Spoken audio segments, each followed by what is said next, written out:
যিখিনি সোমালে এতিয়া ভোট গণনা আৰম্ভ হ'ব। এতিয়া মই তাৰমানে আমি আছোঁ পূৰ্বৰ পৰাই আমি গম পাইছোঁ যে আজি আমি মিত্ৰজোঁটে এই বৰপেটা লোকসভা সমষ্টিটোত আমি জয়ী হ'ম আৰু জয়ী হোৱা সূত্ৰেই আচলতে পৰিৱেশটো চাবৰ কাৰণে এই কাউণ্টিং হললৈকে আমি আহিছোঁ। বতৰ ভাল আপোনাৰ সাপোৰ্টাৰসকলে কাউণ্টিং চেণ্টাৰৰ বাহিৰে কিন্তু ইতিমধ্যে ভিৰ কৰা আৰম্ভ কৰিছে, কি ক'ব? নাই তেওঁলোকে নিশ্চয় চবেই আশা কৰিছে যে বহুদিনৰ মূৰত আমি বৰপেটা লোকসভা সমষ্টিটো অসম গণ পৰিষদে লাভ কৰিবলৈ সক্ষম হওঁ। সেইকাৰণে আচলতে প্ৰত্যেকেই আনন্দ উল্লাস কৰিবৰ কাৰণে প্ৰস্তুতি হৈছে, সাজু হৈ আছে আৰু তেওঁলোকে তেনেধৰণে আমাৰ দলীয় কৰ্মী বা শুভাকাংক্ষীসকলৰ মাজত তেনেধৰণে এটা পৰিৱেশ সৃষ্টি হোৱাটো পৰিলক্ষিত হৈছে। আজি যদি জয়লাভ কৰে তেতিয়াহ'লে এটা অভিলেখ হ'ব আপোনাৰ বাবে। অভিলেখ হ'ব বুলি মই নকওঁ, কিন্তু বস্তুটো জয়ী হোৱাটো মই ভাবোঁ নিশ্চিত বুলি হ'ব আৰু গতিকে যিধৰণে আপোনালোকে ভাবে যে অভিলেখ হ'ব নে কি হ'ব এইটো বস্তুটো এইটো মই নকওঁ, এইটো ৰাইজে ক'ব।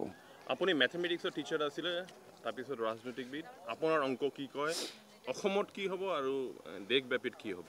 নাই চাওক, অসমত আমি মিত্ৰজোঁটে গৰিষ্ঠ সংখ্যক আসন লাভ কৰিবলৈ সক্ষম হ'ম। আমি দুই এটা চিটত আমি হয়তো আমাৰ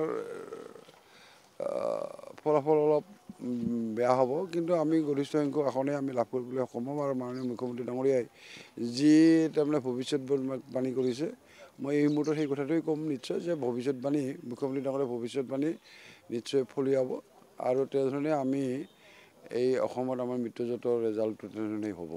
কিমান ভোটৰ মাৰ্জিন হ'ব বুলি ভাবিছে? মই তাৰমানে এতিয়া মই এটা কথা ক'ম যে আমি 9 লাখৰ পৰা 10 লাখৰ ভোটৰ ভিতৰত আমি ভোট লাভ কৰিবলৈ সক্ষম হ'ম আৰু 9 লাখৰ পৰা 10 লাখৰ ভিতৰত যদি আমি ভোট লাভ কৰিবলৈ সক্ষম হওঁ তেতিয়াহ'লে নিশ্চিতভাৱে আমি 4 পৰা 5 লাখৰ ভোটৰ ব্যৱধানত আমি জয়ী হ'বলৈ সক্ষম হ'ম। আচ্ছা, যদি জয়লাভ কৰে চেলিব্ৰেশ্যন কি ধৰণে হ'ব, কি ধৰণে চেলিব্ৰেশ্যনৰ কথাটো আমি এতিয়ালৈকে চিন্তা কৰা নাই, কিন্তু বিভিন্নজনে বিভিন্ন ধৰণে চিন্তা চৰ্চা কৰি আছে। গতিকে এই মুহূৰ্তত তাৰমানে সেই কথাটো কোৱাটো উচিত নহ'ব, কিন্তু ইয়াত তাৰমানে মই এই কথাটো অনুভৱ কৰিছোঁ যে ৰাইজ তাৰমানে দলীয় কৰ্মী শুভাকাংক্ষীসকলে তাৰমানে আনন্দ উৎসৱ পালন কৰাৰ কাৰণে তেওঁলোকে ইতিমধ্যে মানসিকভাৱে প্ৰস্তুত হৈ আছে। দিনটোৰ পৰিকল্পনা কি ধৰণৰ আছে, যিহেতু এইমাত্ৰ আপুনি ইয়াত আহি উপস্থিত হৈছে? নাই মই এতিয়া ঘৰলৈ যাম, ঘৰত গৈ মানে গা পা ধুই ওলাই আহিম। তাৰপিছত মই এইটো বঙাইগাঁৱৰ কাউণ্টিং হললৈকে আহিম, তাৰপিছত অভয়পুৰীৰ পৰা পাঠশালাৰ পৰা নলবাৰীৰ পৰা বৰপেটা। ধন্যবাদ। যিখিনি সোমালে এতিয়া ভোট গণনা আৰম্ভ হ'ব। এতিয়া মই তাৰমানে আমি আছোঁ পূৰ্বৰ পৰাই আমি গম পাইছোঁ যে আজি আমি মিত্ৰজোঁটে এই বৰপেটা লোকসভা সমষ্টিটোত আমি জয়ী হ'ম আৰু জয়ী হোৱা সূত্ৰেই আচলতে পৰিৱেশটো চাবৰ কাৰণে এই কাউণ্টিং হললৈকে আমি আহিছোঁ। বতৰ ভাল আপোনাৰ সাপোৰ্টাৰসকলে কাউণ্টিং চেণ্টাৰৰ বাহিৰে কিন্তু ইতিমধ্যে ভিৰ কৰা আৰম্ভ কৰিছে, কি ক'ব? নাই তেওঁলোকে নিশ্চয় চবেই আশা কৰিছে যে বহুদিনৰ মূৰত আমি বৰপেটা লোকসভা সমষ্টিটো অসম গণ পৰিষদে লাভ কৰিবলৈ সক্ষম হওঁ। সেইকাৰণে আচলতে প্ৰত্যেকেই আনন্দ উল্লাস কৰিবৰ কাৰণে প্ৰস্তুতি হৈছে, সাজু হৈ আছে আৰু তেওঁলোকে তেনেধৰণে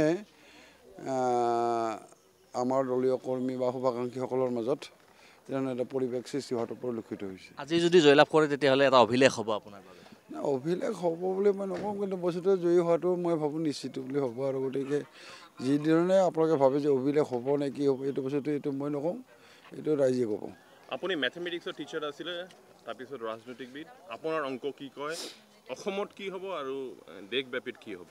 নাই চাওক, অসমত আমি মিত্ৰজোঁটে গৰিষ্ঠ সংখ্যক আসন লাভ কৰিবলৈ সক্ষম হ'ম।